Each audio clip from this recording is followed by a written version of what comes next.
The title settings in All-in-One SEO pack require special mention. You get to the title settings by going to All-in-One SEO, General Settings, and then scrolling down to Title Settings. Off the top, you can choose whether you want the plugin to rewrite your titles or not. By default, they're set to enabled, and you can also set them to disabled, but I don't know why you would want to do that because then you're basically not using the plugin at all. So leave this as enabled. You can also choose if you want to capitalize your titles and your category titles. This is a pure styling option, so you can choose whether or not you like capitalization. And then you get to the heart of the matter, the title format. And these are the templates that will be used to generate titles for your posts. So let's take a look at a post so you see what I'm talking about. We look at this post that we created earlier, and I hover over the title. You'll see it says WordPress versus GPL, who calls the shots? So that's the custom title we created. And then it has a pipe, and then it says the thinking spot, and that's the name of the site.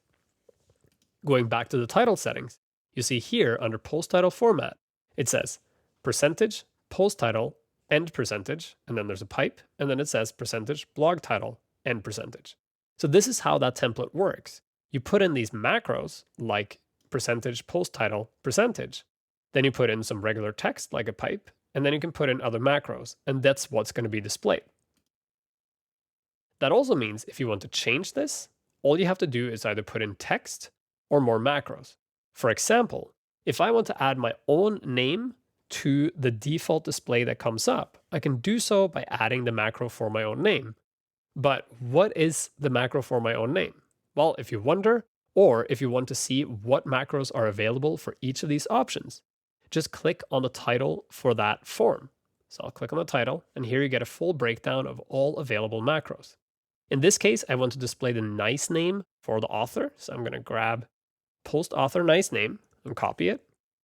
I want it to display directly after the post title. So I'll just put it in here, and then I'll add another pipe.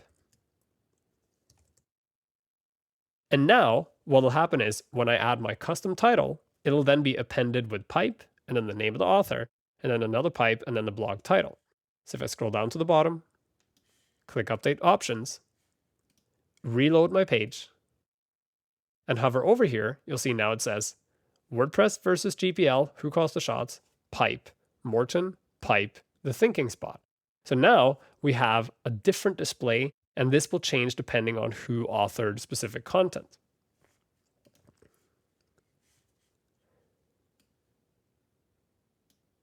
Now that you see how it works, you also see that you can change this at any time. For example, if I don't want to display the nice name, but I want to display some other element, I can simply drop it down, find what I want to display, like my first name,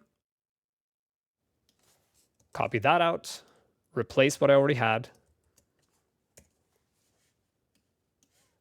update my options, reload the page, and now you see my name is displayed with a capitalized M because it's my first name. So just like with almost everything else in WordPress, this is all dynamic content, meaning as you change it, it'll update across the site for the next person who loads it. That also means if you set something up and then later you realize this is not what I wanted, you can just go and change it, and then it'll change throughout your site immediately.